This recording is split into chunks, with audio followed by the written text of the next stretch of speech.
Hello everyone, and welcome back to the Moxtober daily recap videos.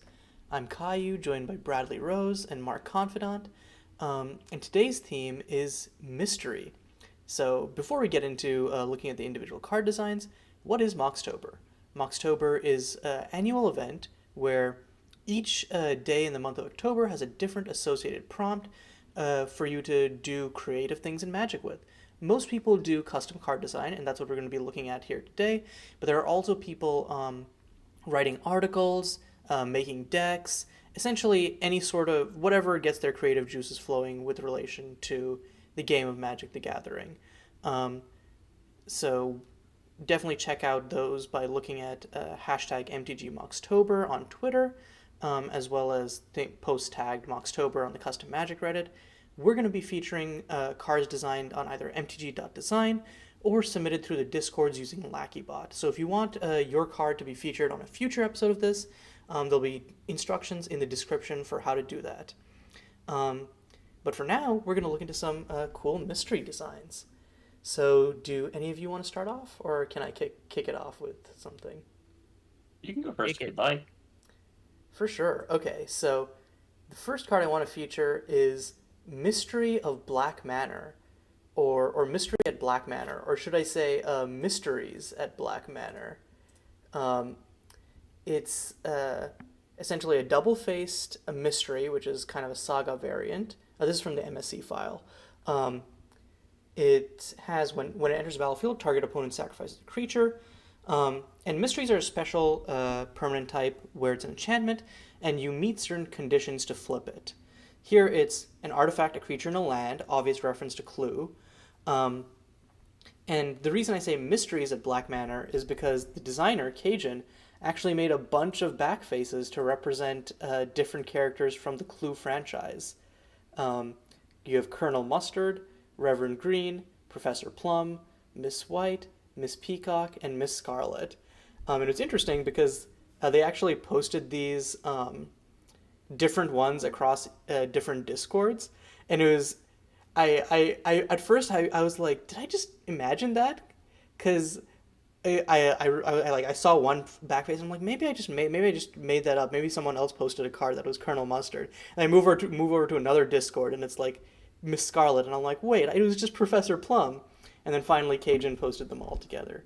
But yeah, I think uh, this just felt like a very like flavor focused, campy set of designs that I can really appreciate.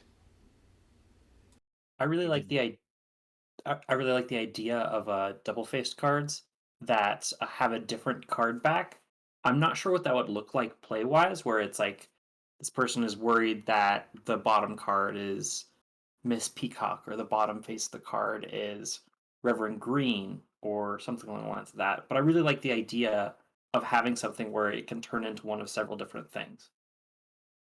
Yeah, realistically, this would probably be like um, this probably wouldn't work as because mysteries transform. So if you wanted to make this design like actually work, it would probably have to be like after all are decoded, create uh, a suspect token, and then you have like the only suspect tokens that exist are these six. So you just choose a suspect token to create, kind of thing.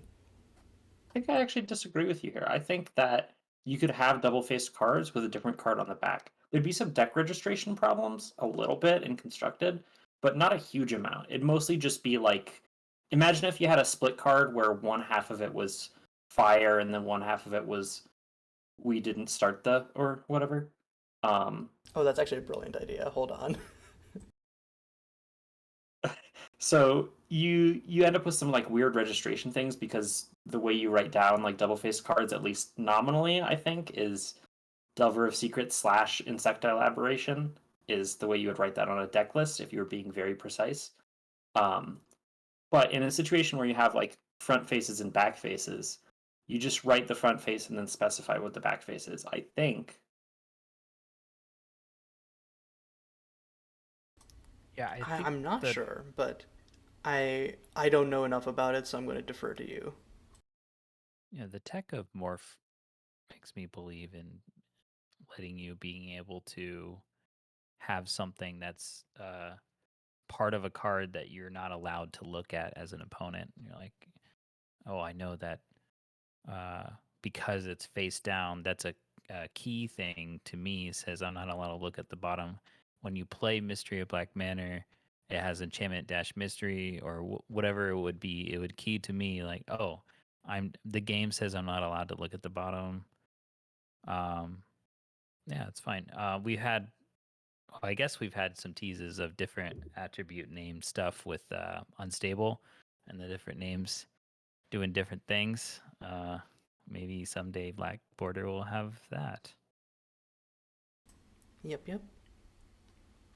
But yeah, um, I don't have anything else to say about this card. I just think it's neat. Um, so who wants to go next? Brad, you can go ahead if you'd like. All right. It is Whom You Least Expect. In the MSC file, it's listed as designed by gynoidpoet. Yep. And Or also, gynoid. this is, or before we started recording, I was like, man, I hope you guys are going to talk about some of the cards I have listed because if it's just my rounds, I won't have time to talk about all of them. And this was one of the cards I was going to talk about. So already starting off strong. Very excited. Solve the mystery. Ta-da. All right. Um, okay, so this is really cool for several reasons. But I like that you play a mini game here where the opponent has to solve the most optimal choices. That's great. I love it. But something clever, I think, is to facilitate casting this. It forces 3 colors, which is hard to do. And so, if you're already going into a 3 color deck, it makes it so that when the opponent is choosing a color, if this were like a mono blue card, if you included it in your deck and you forgot about that, they could just say blue, and you're like, oh shoot, they just ruled out every choice I could find. So by forcing it being 3 color, you make the opponent have to choose one of the 3 colors they know your deck at least has to rule out, and it'll avoid that feel bad. I had an interesting thought about this where uh, it might be interesting to me if you made it ascend. So it's a creature type, 2 colors, and 3 mana values or something like that. So they can eliminate 2 of the 3 colors in the 3 color combination.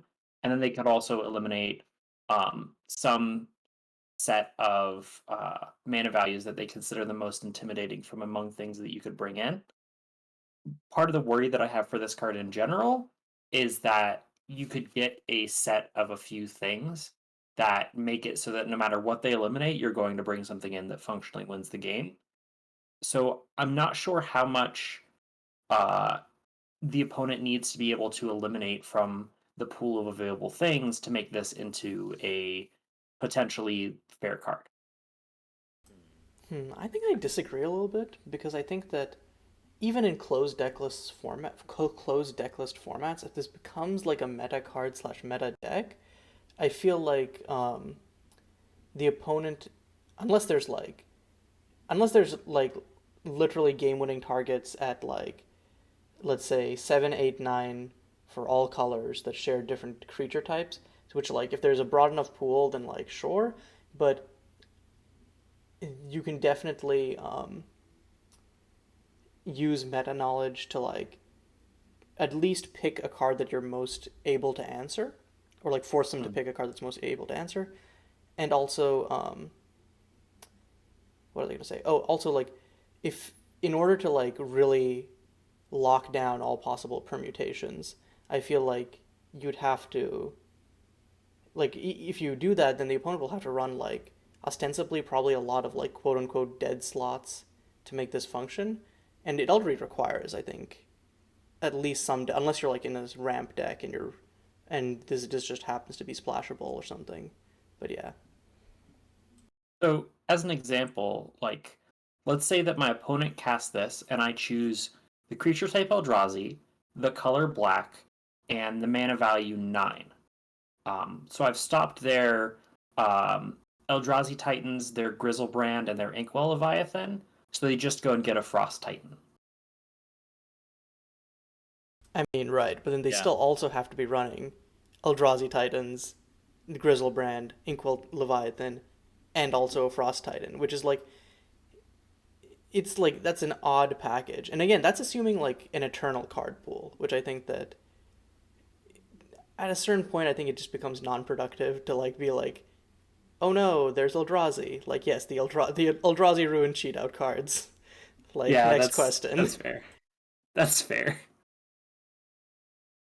One more thing about that's a great point about the meta being both defining whether this is uh, like what do you call it, a non-choice, right? And or also the meta being self-balancing, where what people usually run, um, depending on that. But I like that in here you can only search your library, so there is some chance as well that the thing that they ruled out, what you can find left, is stuck in your hand, and you're like, oh shoot, the Frost Titan's in my hand, I can't look for it.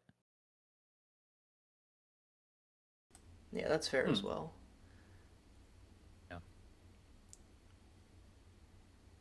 I'm looking up stuff on creatures in standard sorted by mana value to see what it would look like in standard right now, just because I find that it's an interesting brain tears over a card in general. Yeah, I think that's Because you would, definitely a good way to evaluate it. I think getting like I don't follow standard that well, but like what would it be like a Goldspan dragon? There's probably some like big dummy green creature. Um, You know what? This would be a nice design games to do, where you pick a standard or maybe current standard and say, I cast this. Try to, and then you have a deck list, and then people try to see if they can get your like worst choice in your deck. think huh. it's probably something like Icebringer Kraken, Old Gnawbone, and then whatever is the biggest black thing. But there isn't a lot of amazing black stuff. Maybe Asmodeus, or what's the demon from How good is Innistrad? Tiamat? Is Tiamat any good? Or is it, I just remember that there is a Tiamat card, but I don't remember it's actually like if you cheat it in, is it worth it? Tiamat gets stopped by the color, though. That's the Oh, trick that's of true. that one. Oh yeah, that's 5 color. Never mind.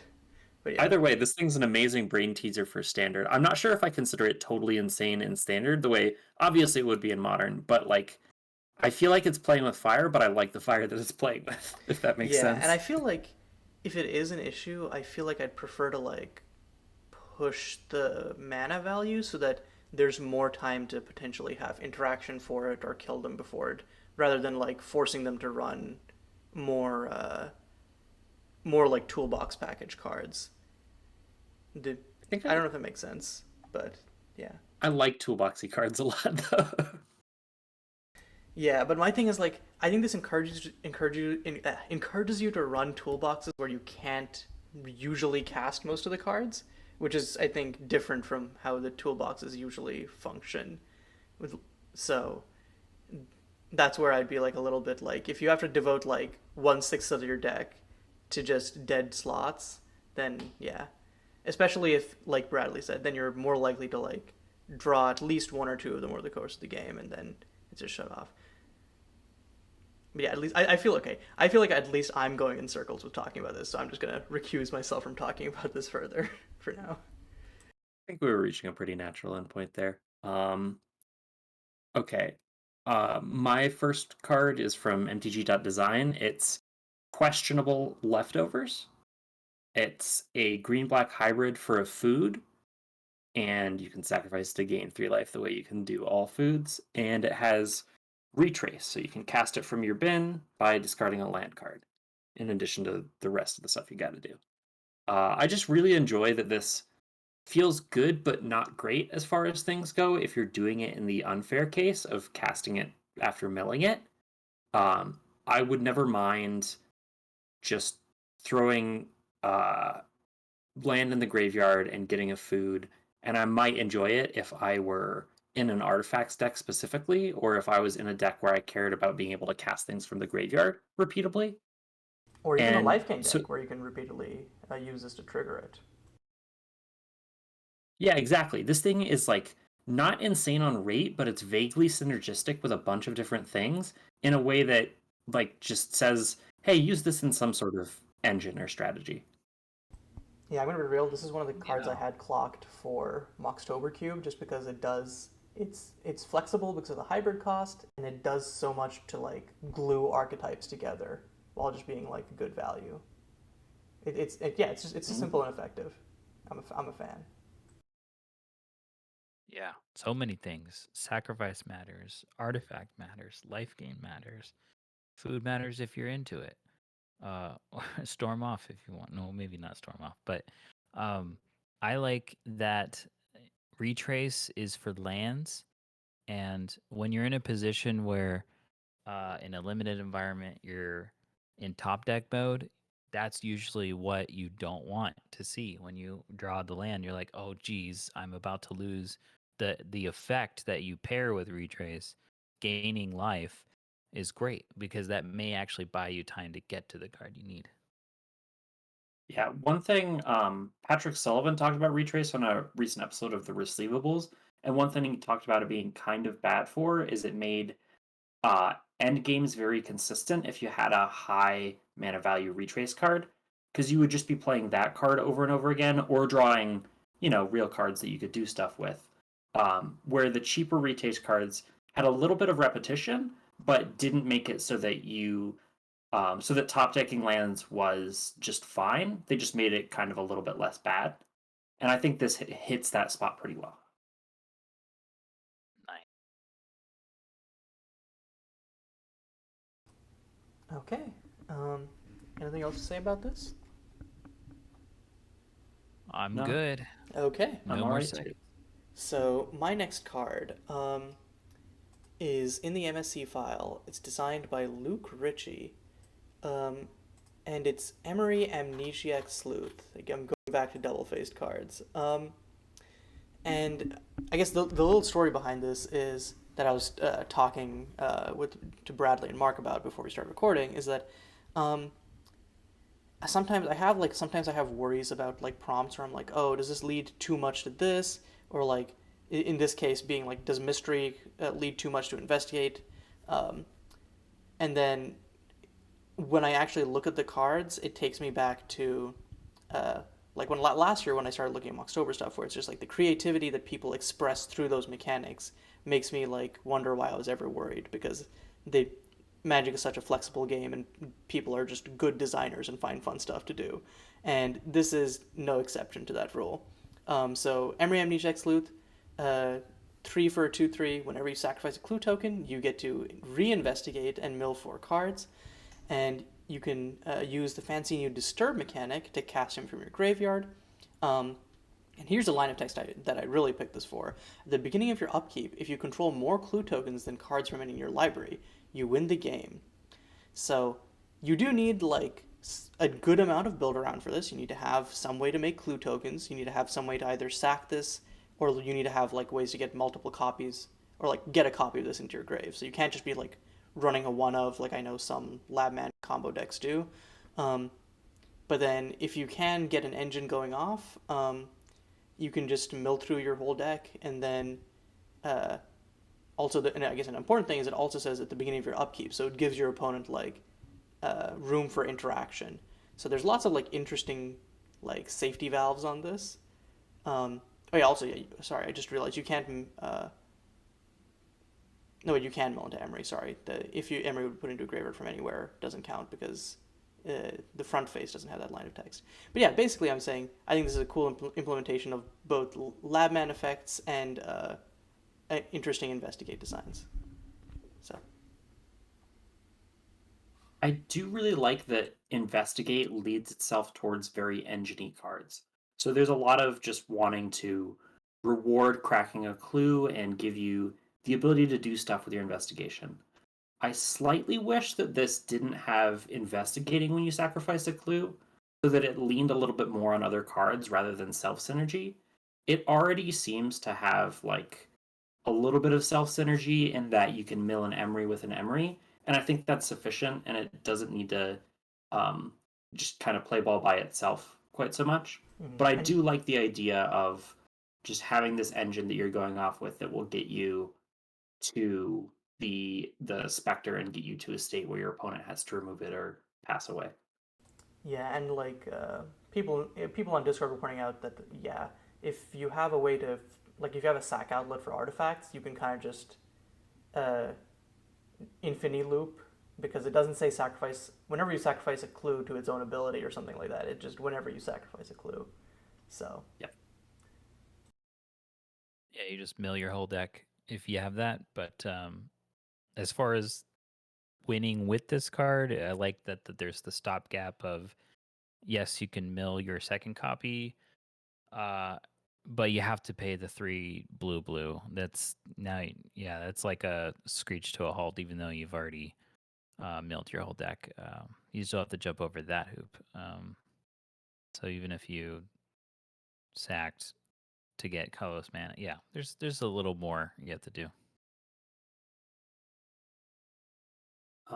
I kind of wish on the back, and this is a thing where I could easily be wrong, that it were artifact tokens or just straight up artifacts, just because it would allow it to play ball with a little more other stuff.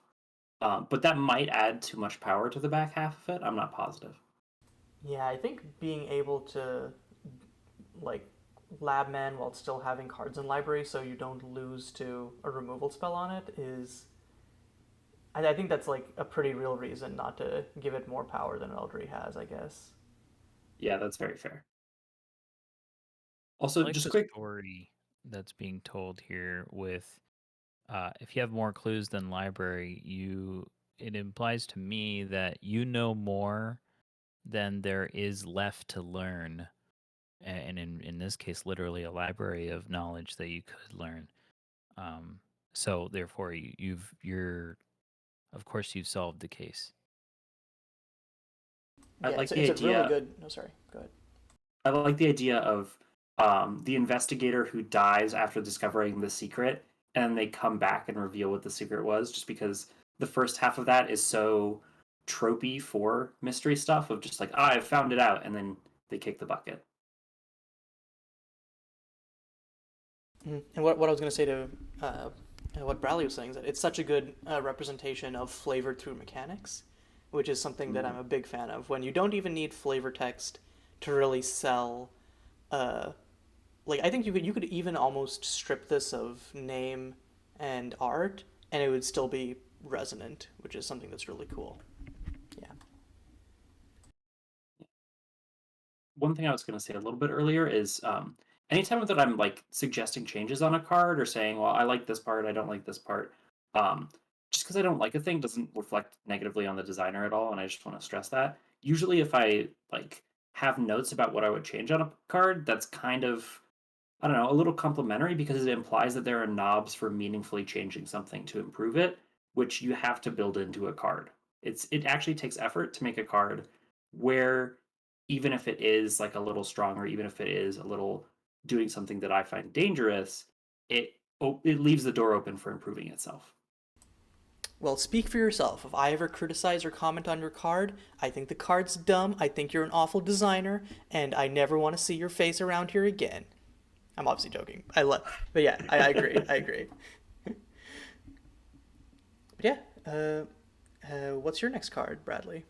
Or I think that's the Okay, order, this right? one's Yeah, that is the order. I Whoops. yeah. think so. That is not a mystery to me. Don't worry, I got y'all. Uh, next up from MTG.design side, Mystery Brew, which has 2 different versions. Okay, so this is cool in that it evokes the trope of mysterious liquid that you find. And you have to decide whether or not you want to try your hand at it. But it's more than just like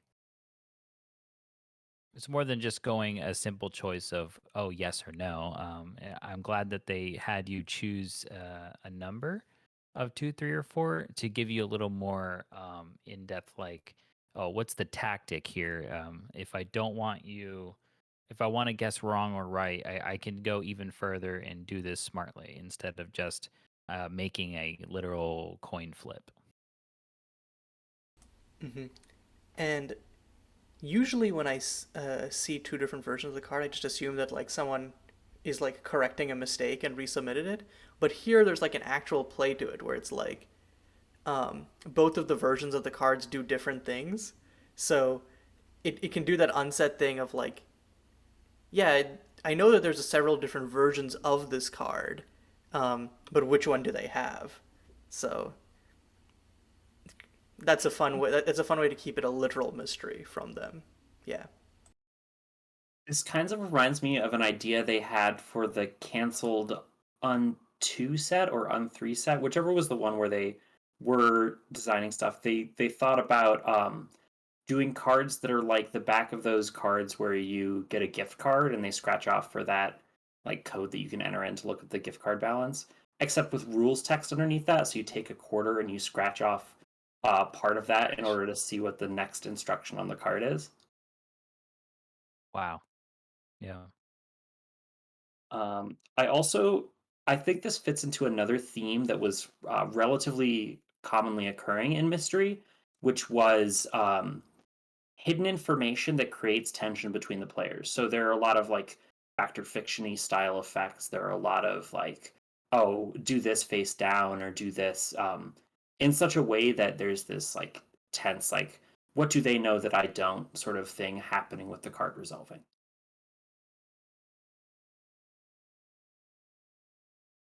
Yeah. And reading partial of a card is pretty wild. hmm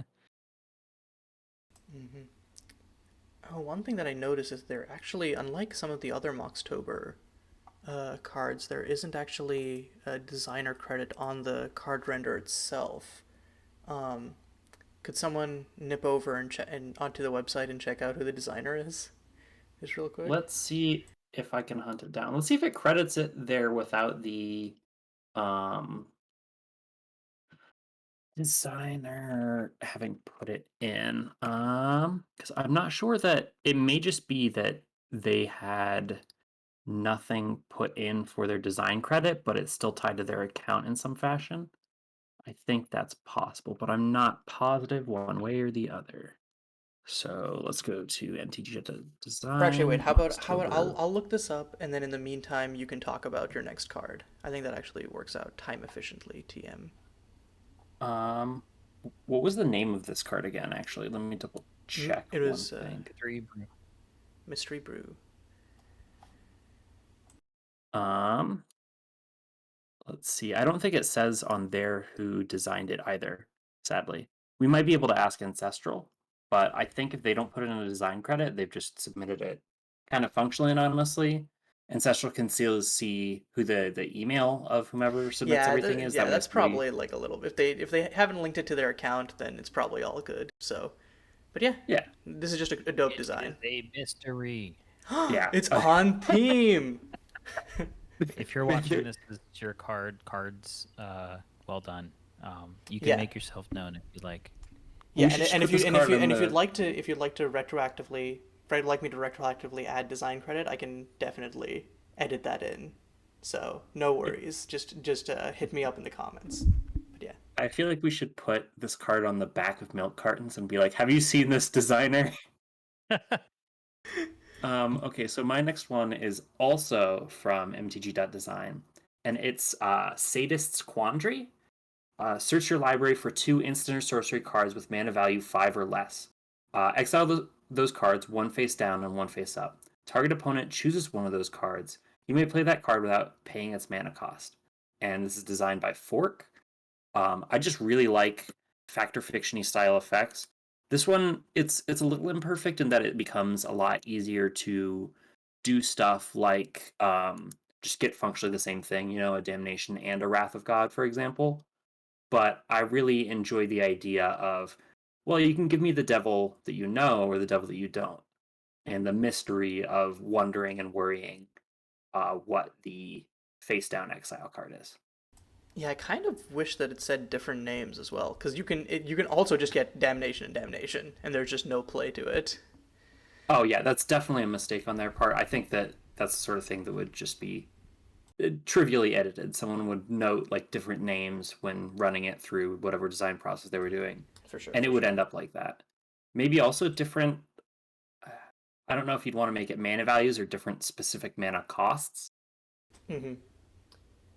Yeah, I think yeah, this is a cool card, but I definitely agree that it probably needs one or two more iterations to get to the play pattern that's kind of intended here. Um, this is kind of a side thing, but then it made me think about what if there was something like this, but then um, the player who's exiling the spells doesn't get to choose which one is revealed. The opponent chooses one of them, reveals that one, and then gets to make the choice of which one is cast. So you have so there's a little bit more of a tension there. That's just like Yeah. something that came to mind, but yeah. Love it. It reminds me of the versus system card game Sadistic Choice, where you're just like in this feeling of what do you call it? The opponent is like feeling negative, or not negative, but they have to feel the like, oh my gosh, what's that word I'm looking for? Agony? Not agony, but in a fun way. uh yeah, creating the agonizing experience is cool. Yeah, it feels like again the cool part about stuff like Gifts Ungiven or like Fact or Fiction or like I guess less so with Gifts Ungiven, but like with Fact or Fiction, it's like there's a lot of play to it and a lot of tension, um, in a way that feels like you have meaningful agency, which is the cool part about those. So yeah. There's a commander that does something with up and down, right?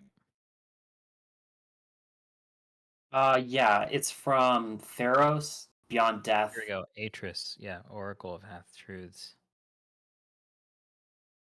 It's like a Yep. mini fact or fiction, You and do a one of face the down piles and is face face up down. pile. Yeah. Yeah. I like this yeah, this blue black trend of doing this. Hmm. Okay, so my next card is also from MTG.Design. It is Frame the Murderer. And this is continuing on my uh, obvious fascination for designs inspired by Clue. So it's 3 and a white, instant, but you can it has an alt cost of sacrificing a creature, land, and an artifact. Obviously, place, suspect, and murder weapon. And it's exile target attacking or blocking creature. And I love it was Shieldred in the Rogue's Passage with the Skull Clamp, like just really hamming it up in the flavor text. Um, but yeah, I almost wonder if this could just doesn't it if it could exile just any creature instead of one that's attacking and blocking, since sacrificing 3 permanents is usually a relatively steep cost, especially when one of those is a land, and like the base cost is kind of on rate for what this effect would do at a common. I feel like so. I think it could be pushed a little bit, but also I'm more here for like the design seed slash concept, which I think is fantastic. So. I definitely think that the artifact, creature, and land motif was really cool in people trying to do clue stuff.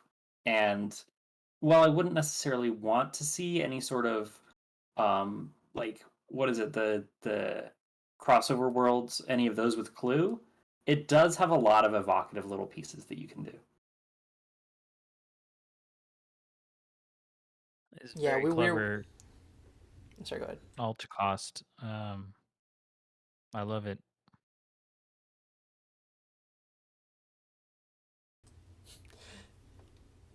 And yeah, I guess unless anyone has anything else to say about this, I guess it's a quick one, and we can head on to Bradley's next card.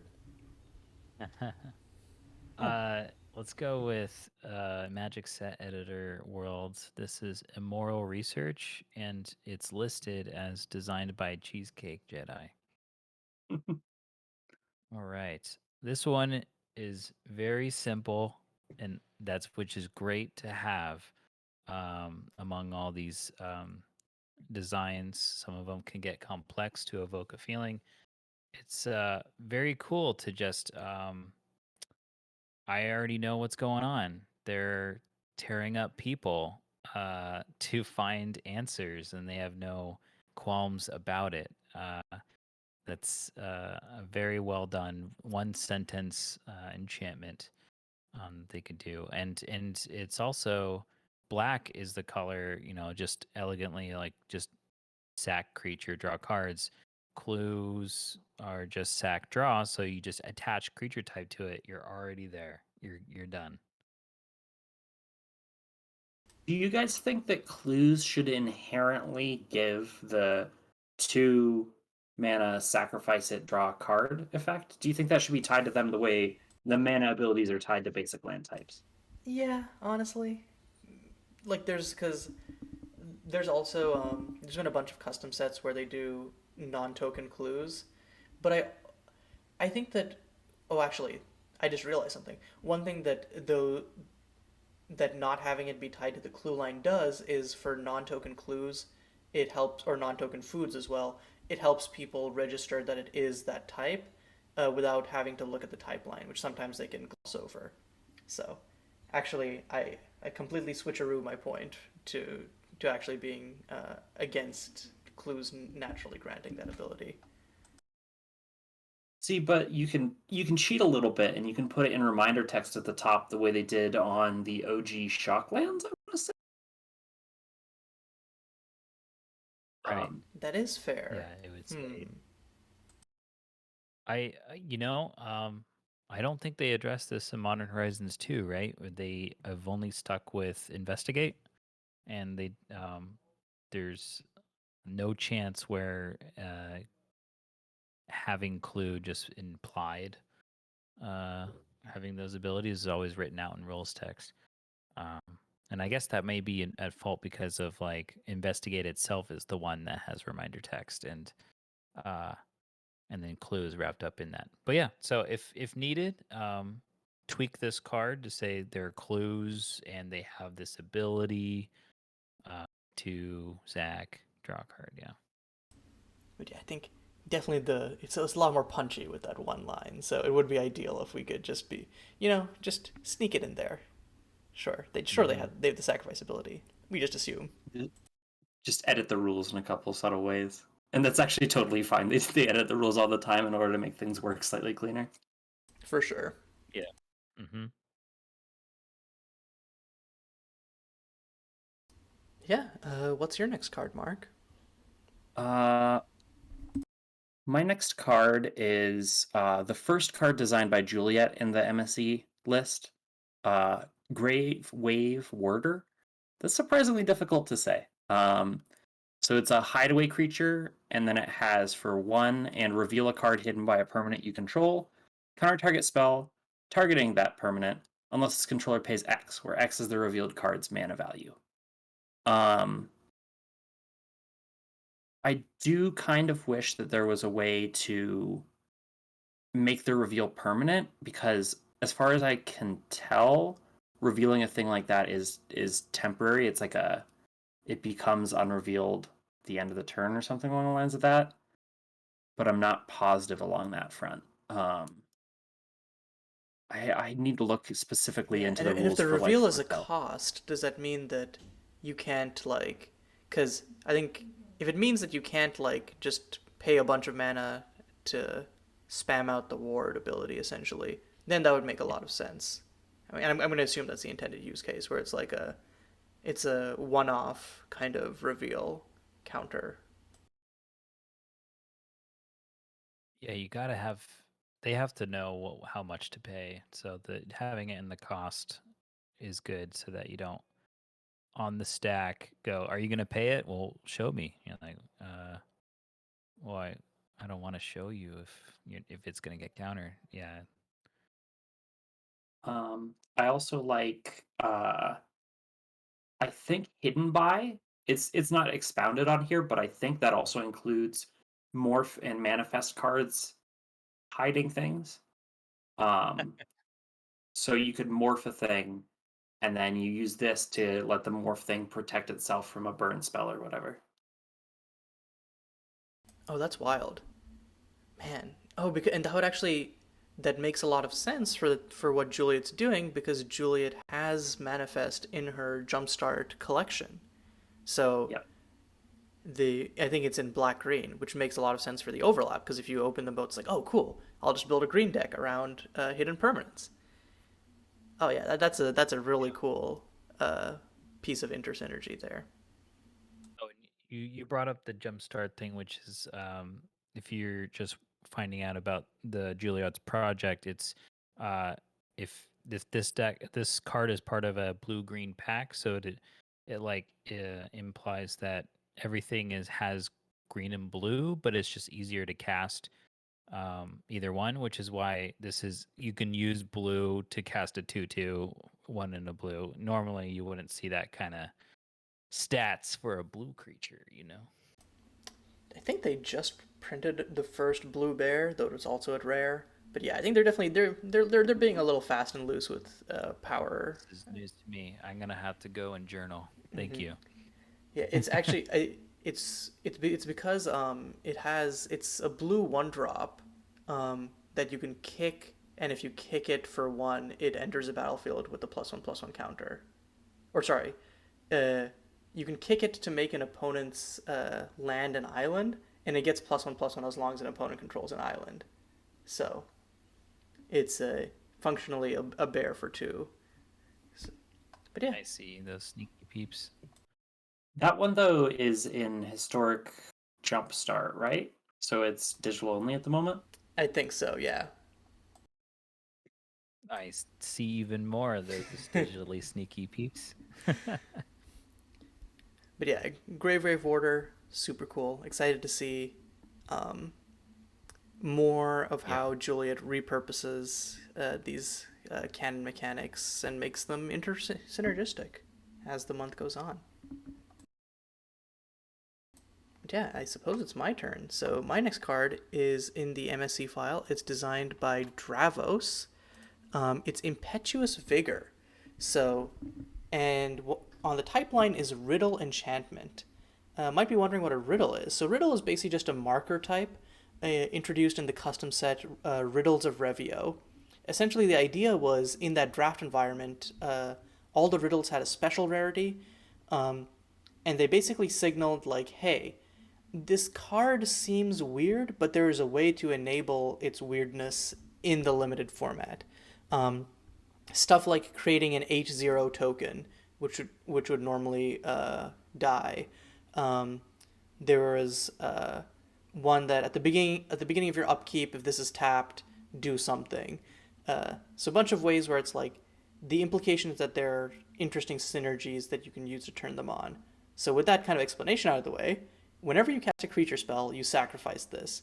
But whenever a creature enters the battlefield under your control, you put a +1/+1 counter on it and it gains haste. So essentially encouraging you to have a bunch of instant sorceries or otherwise non-creature permanents that can pump out creature tokens. That's the riddle. Yeah. At first blush, I was like, how do I do it? Ah, right. That's cool. Yeah. I like that. Makes me think. Mm-hmm. I like It, I like that there are a couple other uses as far as things go. So you could, for example, like cast a creature and stifle the effect, or you could let's see here, like prevent yourself from being able to sacrifice things until end of turn or something like that. There are a bunch of one-shot effects that could get you out of the first clause if you wanted to play a regular creature. mm-hmm. And yeah, I think there's definitely like I think building around this in constructed, it's probably you can probably do some very strong things with this, like just with the dragon fodder. But um, yeah, I think that I'd be interested to see what the limited environment where this exists looks like and what enablers there are for this. Also, I also wanted to feature this because it's a red card, and I feel like other than Explosive Brew, um, M- Mystery seems to lend itself to Esper colors mostly. So I was like, yeah, let's talk about this one real quick. Red's definitely the lowest as fan on this one, which is interesting because yesterday red was only as high as it was because there were a lot of phoenixes. Ah. Yeah. Red tends to wear its heart on its sleeve.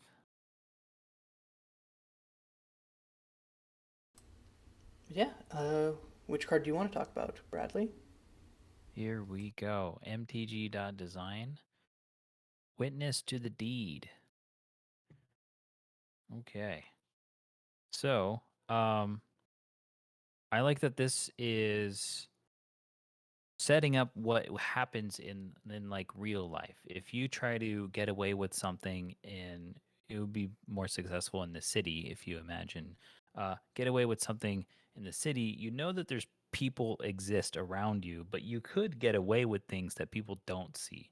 So having witness to the deed, being on the battlefield and you not knowing whether is that card, whether if you want to engage in a creature dying, you don't know if you're going to end up getting caught. And this is the aha, you did there, it was, you got caught. Yeah, it could have been another creature that was turned face up, Willbender or something, and that means you didn't get caught. But that's cool that it is there. But it's also um cheap enough where you could go and actually still surprise someone because maybe they were actually watching from the rooftop and that's your hand, and you went into combat, they blocked, and then someone died, and then you paid 3 and the 1 white, and look, now you still get the benefit.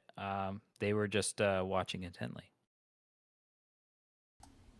Yeah, I really love the boo gotcha of the morph here. Like, again, this is another great example of mechanics as flavor, like I was mentioning earlier. So, yeah, I'm just a big fan. I love I love mechanically that this wants to morph for combat more often than not, because it leads to you as a player having a lot of information about what your opponent is doing in terms of attacking or blocking with this. So you can see when they're being too precious about attacking or blocking with this and can kind of infer that there's likely something under there that they either care about or want to turn face up. I do slightly wish that the unmorph cost was a little more expensive in order to facilitate turns where your ability to um where you were bleeding information to your opponent such that they had more time to play around it, if that makes sense. Hmm. Oh yeah, it's kind of too easy to leave up 1, right? uh, you want to, if it was cost 2 and a white or 1 and a white, then you start getting into the territory of like, oh, they might have the witness. uh, Yeah.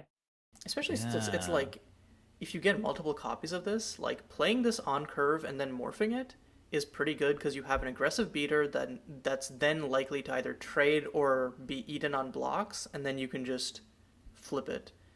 Um, Yeah. So by contrast, maybe it could be like Megamorph 2 and a white or something. oh yeah, actually I like that. I'm not a fan of Megamorph in general, but then it makes sense here for something that's so aggressively statted for it to have like additional beef in the late game. Yeah. Yeah, you mentioned the like playing on curve. I like also for the playing on curve for 1 and a white. This card is so well rounded. Like if I don't want to get into the whole, it's like early game, I'm going first and it's my turn too. Nobody's gonna die right now. I'm gonna play it for 1 and a white for 3/1. I love that. Ah, and let's say you do want to go and they block your witness to the deed and it's face down and you're like, it's a 2/2, and then they have like a 2/3, but it's, you still feel good to turn it up because it's a 3/1. It changes the combat math. That's awesome. It's very functional in addition to being greatly flavorful. So, yeah, big fan. Also, before we move on to Mark's card, I want to quickly highlight the flavor text here. There's a witness to every mystery. It reminded me of a flavor text of a card in the MSC file designed by PANOPTES, which was Controlled Crowd, which was there will always be at least 10 witnesses to anti-corporate behavior. So very different genres, but it's similar thing of a white card that investigates that has this thing of like there's always going to be a witness to every deed. And so I love that little bit of a parallel flavor inspiration. But yeah, what card would you like to talk about next, Mark? I'm also going to be talking about a morph design because I think it's a very good thought process, but subtly difficult to actually print. I'm talking about Pearl Lake Mists, designed by GreyLotus on MTG.design. It says creatures in your hand have morph. Their morph cost is equal to their mana cost. So the thing that's tricky about this, in terms of actually like playing Magic with it, is it's very difficult to tell whether someone morphed a non-morph card from their hand before this came down. You have to like keep track of what the face down cards are that were played before this came down and after this came down in order to inspect whether anybody's kind of being a jerk and playing things they're not supposed to be playing. Um, I like that there's this intuition here of asking, hey, why is it that they haven't made this card? Why haven't they made a card that lets you morph things? And then after chewing on it for a while, because I thought this is a really good design, I came to the realization that the reason why they hadn't done that, even though it's a really compelling thing to do with morph, is because it's a little bit dangerous. It's a little bit something that you don't want to have somebody get away with something with. Um, I was attempting to follow along as best I could without. I missed the name of the card. Pearl Lake Um, Mists. Like Pearl oh, Lake thank you. Ancient, basically. Yep. Right. Okay, It's in the MTG dub design file. got it. Thought I heard Earl, and I was like, "What the?" Okay, great. Oh, geez. I Honestly, see what you Earl mean. Lake would make a lot of sense for like the kind of manor flavor that some people are going with. So I could definitely see why you'd hear that. Yeah. Yeah, I love the mystery of the whether there's a morph trigger. That's awesome. Yeah. Cons of Tarkir block compatible. They went into blue green as an archetype in that one. I know all the colors had it, but that one also had specific limited cards for it. And the funny part about this is that like I think you could make it work in digital in this, but in a very specific circumstance, which is that assuming that because most people play on like cockatrice or something, so I'm just gonna use that as assumption. Spectators can see face down cards, so if someone's playing a match with this and there's at least one spectator, the spectator can verify that a card that like a player if a player like was to cheat with this, a spectator could easily verify and then be like, hey, hold on now, and then call it out. Um, which makes it like obviously not every game can have a spectator, but then it makes it a there's like at least a safety valve in that. In theory, you could even do it in paper. It's just it gets a little bit dangerous with it requires more bookkeeping. Technically, when you play morphs in paper, what you're supposed to do is like number the morphs. So you'd be like, this is the first morph that came down, this is the second morph that came down, and so on. They are distinct game objects, so a person can't like play shell games with them or whatever, other than just like play shell games by playing them in a specific order. Um, the tricky part is you would need to make a little note on all of the morphs that came down before this came down that said like played before Pearl Lake Mists came down. And then if Pearl Lake Mists gets removed, you need to on the ones that are played after that note that Pearl Lake Mists came down. It gets it That's gets true. into it gets into like a two explorers sort of situation very quickly. Oh, ugh, Goodness. yeah. You do have to do that. Yep. Okay, and I think with that we're right about at the 50-minute mark, so we're going to be going into our last round. Um, so if there's any pressing cards you want to talk about, now is the time. Um, for me, I am torn here.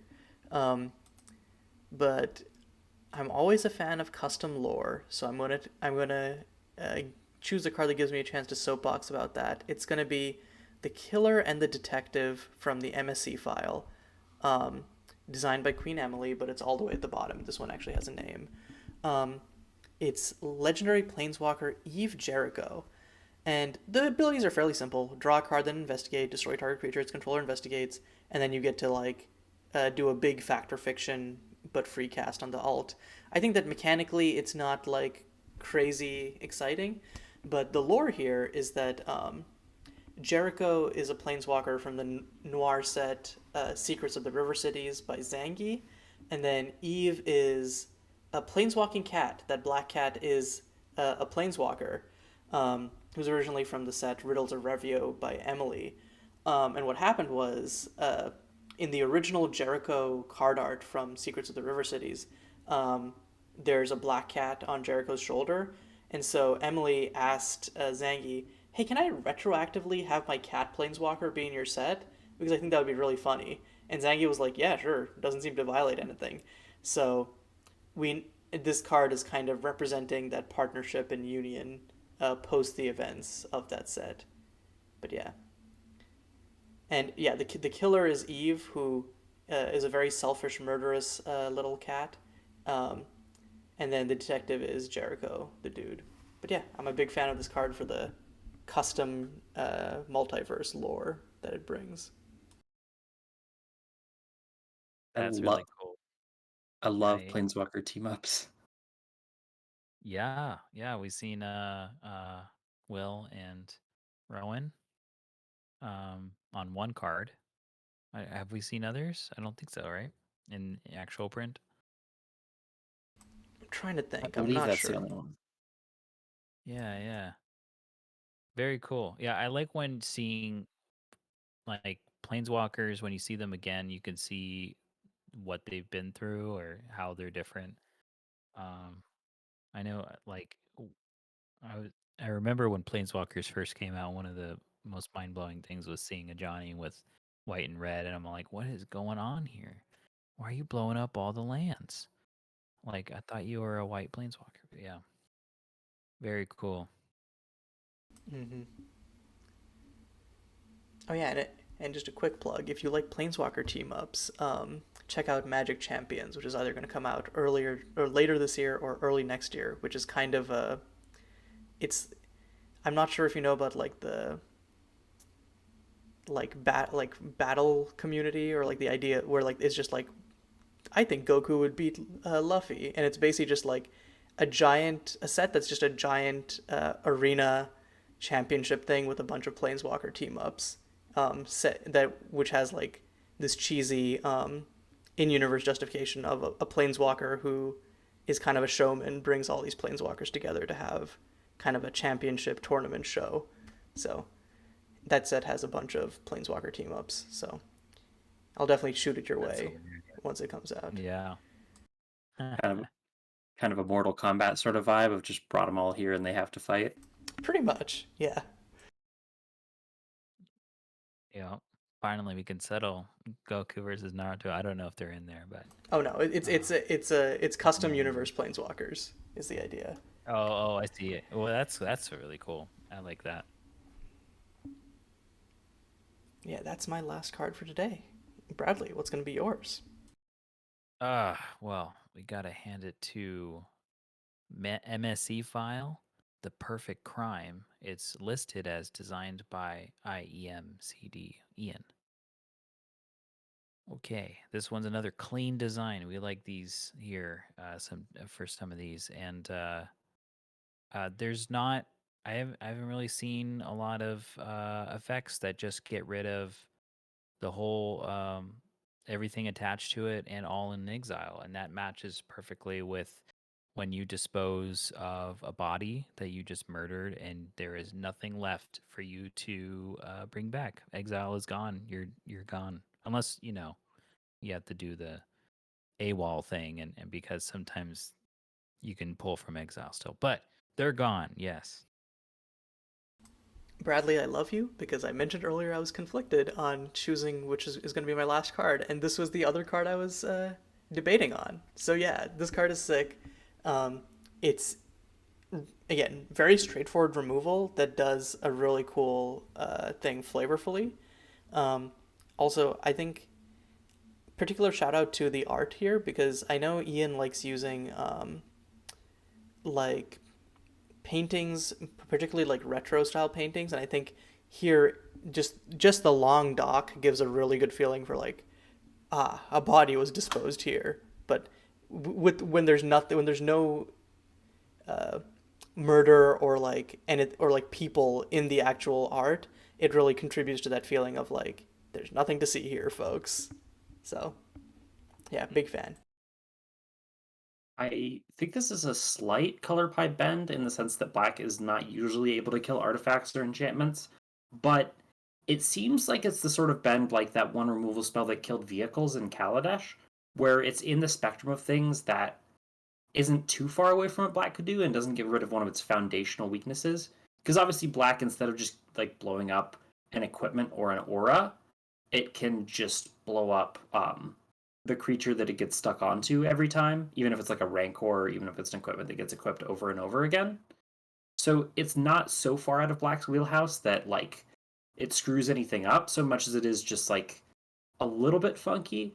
But I think the flavorful justification of like this really hits what it would look like to do the perfect murder is worth a reasonably sized bend. Wow, yeah, you're right. This is like a curving the bullet into being able to get rid of an equipment when black can't do that. Uh, yeah, daring demolition. That's pretty funny. That it's an artifact that's like not a. It's like sometimes a creature. Can you kill sometimes creatures in black? I guess so. So in this case, it's like you can't kill an equipment without it being held first by a creature. So I guess that kind of makes it okay, right? It's like, oops, shouldn't have involved creatures. You know, I like to do that. Yeah. And there might be like edge cases where that does something funky, but yeah. Especially I think at sorcery speed, it's a little bit there's a Mm-hmm. little bit more reasonable window of interaction, I suppose. Mm. Yeah. Yeah, like this doesn't stop any equipment that gives a creature pro black because you can't do it at instant speed. So it doesn't even deal with like the problem that black has with like equipment anyway. Yeah, or like haste or something, blah blah blah. But yeah. Yeah. Um but yeah, okay. So our last card of the day. What are you going to finish us off on, Mark? You guys want a blue card or a white card is my question. I'll go with white. I have no particular I'll battle. preference, so let's go for white. All right, in that case, this is a card from the MTG.design stuff. It's Dogged Investigator. Whenever your creature you control dies, investigate and sacrifice a clue to tame target creature. There's a little bit of trickiness to this in that any sort of March of the Machines effect would stall the game, but that's also true of a commander they printed in the most recent commander set. And I believe a March of the Machines effect plus an anthem would let you detain every creature you wanted to forever. But in general, I like this card quite a lot. Maybe it needs that text that they started doing from the newest Innistrad set. This ability only triggers once each turn. I'm not positive on that, but I really like the idea of taking these two keyword mechanics and mashing them together in a way that works top down, but also is a really clean mechanical engine. Yeah, it's just really simple, very flavorful, and ultimately also functional because it's printed at a good cost. Um, I guess I have two things I'd like to say about the design. First of all, um, I think that I'm very happy we actually ended on this one because the art featured in this card is also the thumbnail art that I'm going to be using. So that's a nice flavor win. Um, Also, I think that I'm glad that we're featuring this design because I remember the designer, Dr. Mergle, when they posted on Discord, they're like, this actually isn't that interesting. The and I think that like they're a little down on the design, but I think that it's just because it's simple doesn't mean that it's a bad design. And I think that it's a great example of using simple lines of text to great effect, both in terms of the play pattern and in terms of the flavor that it creates. I That self-deprecation is a little bit tragic to me because I feel like it's often the case when designing a card that it's easy to get down on yourself about like something in the process because you're just too close to it. Look, there's a fuzzy dog and it says dogged investigator. Amazing. I uh Heyo.